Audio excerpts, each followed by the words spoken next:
Easy پیسہ account والے free minutes دیتے ہیں، اگر اس کو استعمال نہ کریں تب بھی یہ سود ہوگا یا نہیں؟ اکاؤنٹ کھول کے آپ 1000 روپے رکھوا دیے 2000، اس کے عوض میں جو بھی پروفٹ ملے گا نا آپ کو وہ سود میں آئے گا، بشرطے کہ آپ کی اصل رقم محفوظ رہے۔ ہوتا ہے نا جب چاہیں آپ اصل رقم نکال لیں، تو سود اس لیے کہ آپ نے 2000 ان کے پاس، ان کو آپ نے قرضہ دیا، اس کے بدلے میں آپ کو وہ نفع دیتے ہیں، اور یہ مشروط نفع ہوتا ہے اس لیے جائز نہیں ہے۔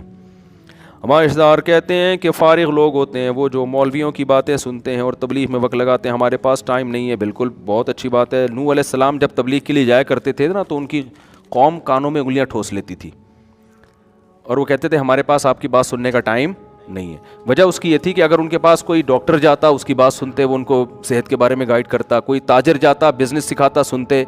نوح علیہ السلام نہ تجارت کی بات کر رہے ہیں، نہ بزنس کی بات، اس کی نہ صحت کی بات کر رہے ہیں، نہ کوئی ان کو مکانوں کا پروجیکٹ بنا کے دے رہے ہیں، نہ کوئی بلڈنگ بنا رہے ہیں، وہ بات کر رہے ہیں کہ خدا کی مان کے چلو، خدا کی نافرمانی مت کرو۔ تو قوم کہتی تھی یہ بالکل ایسی بات ہے جس کا ہمارے نہ بزنس میں ترقی ہونے والی ہے، نہ کوئی ہمارا کوئی نہ صحت کو فائدہ ہے۔ تو اسی لیے لوگ مولوی کو دنیا کا سب سے بیکار طبقہ سمجھتے ہیں کہ نہ ان کی باتیں سننے سے ہماری صحت پہ کوئی فرق پڑ رہا ہے، نہ ان کی باتیں سننے سے ہمارے سر پہ بال اگ رہے ہیں، نہ ان کی باتیں سننے سے ہمارا پیٹ کم ہو رہا ہے، نہ ان کی باتیں سننے سے ہمارے پیسوں میں اضافہ ہو رہا ہے، نہ قد بڑھ رہا ہے ہمارا، جو چھوٹے قد کا ہے وہ چھوٹا ہی رہتا ہے، ٹھیک ہے نا، نہ ان کی باتیں سننے سے ہماری شادی ہو رہی ہے، حتیٰ کہ میرے پاس آنے سے بھی لوگوں کی شادی نہیں ہو رہی جو صبح شام شادیوں میں بیان کرتا ہے۔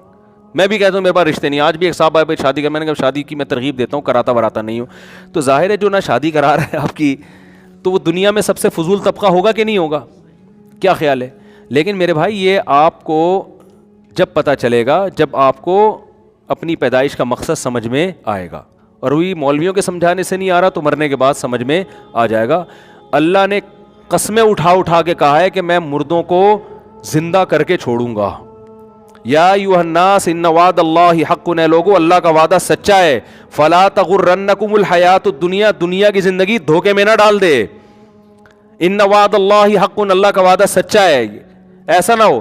اور پھر یا ایھا الناس ان کنتم فی ریب من البعث، اے لوگو تمہیں اگر یقین نہیں آتا نا کہ میں مردوں کو زندہ کر کے اٹھاؤں گا اپنے سامنے، فَإِنَّا خَلَقْنَاكُم مِّن تُرَابٍ، دیکھو ماضی کو پہلے مٹی سے پیدا کیا، کیا عقل کہتی ہے کہ مٹی سے انسان پیدا ہو سکتا ہے؟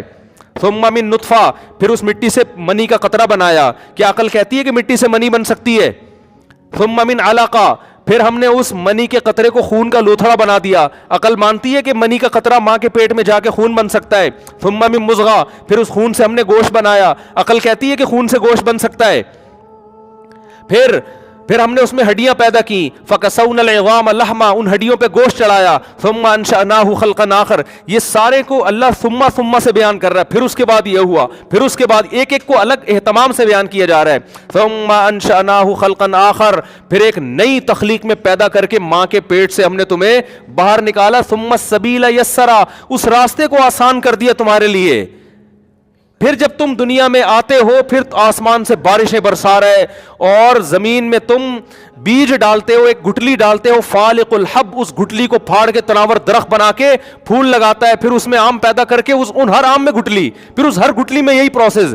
تو اللہ کہتے ہیں جو اتنی قدرت کے نمونے تمہیں دکھا چکا ہے اس کے بارے میں تم دھوکے میں مت آنا کہ وہ تمہیں دوبارہ زندہ نہیں کر سکتا، وہ کرے گا زندہ۔ تو قرآن بار بار کہہ رہے میرے بھائی دنیا میں سب سے بڑا بیوقوف وہ ہے جو اس دنیا کی ظاہری چمک دمک کو دیکھ کر کہے کہ میں نے مر کے ختم ہو جانا ہے۔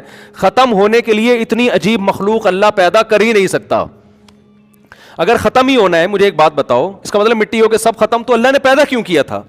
کوئی اللہ معمولی سی چیز پیدا کر لیتا نا۔ کیا ہو گیا بھائی؟ آپ دیکھو ایک مٹی کا کھلونا بناتے ہو توڑ پھوڑ کر لیے، لیکن آپ جاپان کا شو روم اگر کوئی گاڑی بنائے گا کیا توڑ پھوڑ کے لیے بنائے گا؟ ہے بھائی، فنا ہونے کے لیے بنائے گا، اس کا کوئی مقصد ہے۔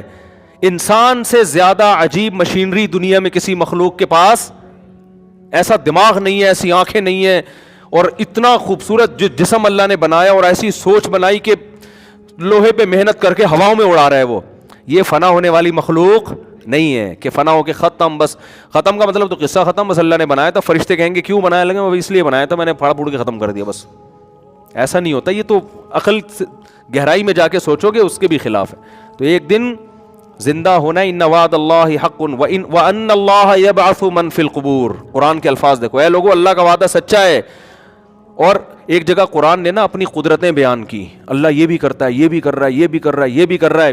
اللہ فرماتے ہیں تاکہ تمہیں یقین آ جائے کہ اللہ کا وعدہ سچا ہے. اور جو قبروں میں پڑے ہوئے ہیں ان اللہ یبعث من فی القبور، ایک دن اللہ ان کو زندہ کر کے اٹھا کے چھوڑے گا. کیسے عجیب الفاظ ہیں قرآن کے. ہم تو قرآن میں نا صرف اختلافی چیزیں پڑھتے ہیں.